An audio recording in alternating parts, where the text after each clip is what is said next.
You ever try learning English from something real? Like, not textbooks, not boring grammar sheets, but actual moments, mistakes, awkward stuff. That's how you really learn. So do this.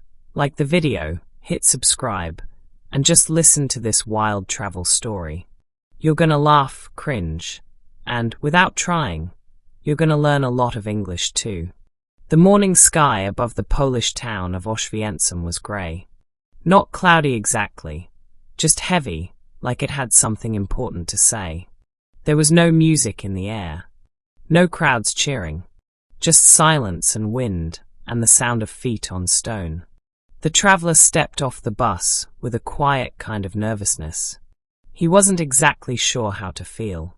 He had read books, watched documentaries, heard stories, but today he was here, at Auschwitz, a place full of memory, a place where silence spoke louder than words.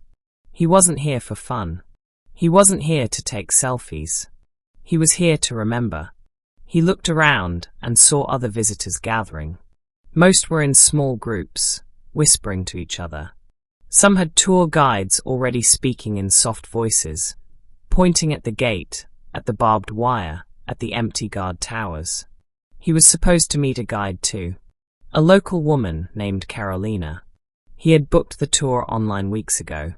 The confirmation email said to wait near the entrance, near the small sign that read group entry.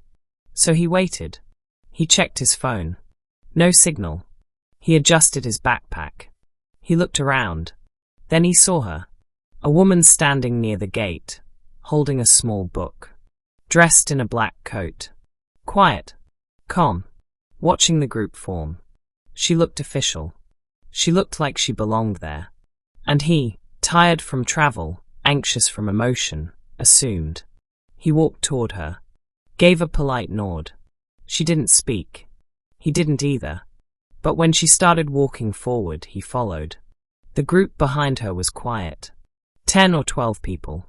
Mostly tourists, all wearing audio headsets. He didn't have one, but he didn't care. He could follow. He could listen. They walked slowly past the Arbeit mocked free sign, through the brick gate, onto the gravel path. The woman stopped every few meters, turned slightly, pointed at something, spoke in a low voice, too soft for him to hear from the back. But the others nodded, listened, took photos. He tried to stay close. He walked past buildings that once held prisoners, watched birds land on broken fences, stared at rows of shoes, suitcases, and faded black and white photos behind glass. He didn't know what to say. No one did. It didn't feel like a tour. It felt like walking through a memory. Halfway through the path, the woman turned sharply. She led the group toward a side building. He hesitated, then followed. The group stopped in a hallway. She opened a side door. And then, quietly, a man tapped him on the shoulder. "You're not in this group," the man whispered. He turned, confused. "What?" "This is the German language tour. You're not wearing a badge." The traveller looked down. The others all had small stickers on their jackets. He had nothing. His mind raced. He wasn't sure what to say. He glanced at the woman, who hadn't even noticed him. She was talking to the others now, explaining something about the building's past. "I thought she was my guide," he said quietly. The man gave a kind smile. "It happens." The traveller stepped back. He walked slowly out of the group, back toward the entrance. He felt embarrassed, but also calm, because even though he wasn't supposed to be there, he had felt the weight of the place. He had walked the same paths, looked through the same windows. He didn't need a guide to feel it. He found the actual guide, his guide, Carolina, near the parking area. She was holding a small sign with his name written on it. "You okay?" she asked. He nodded.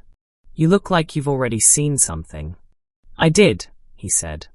And then he joined the correct group. They started the tour again, from the beginning this time. With context. With careful explanations.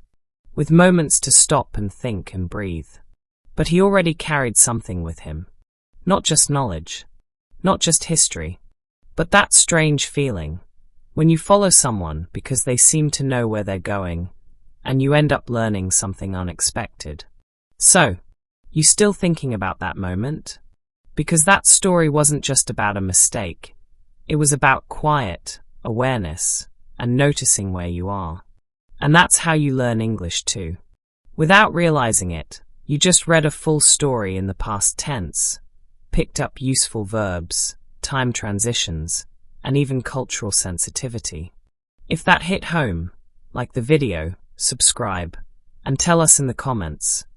Have you ever followed the wrong person in public? We've got new stories every day, so stick around for the next one. It might be your favorite yet.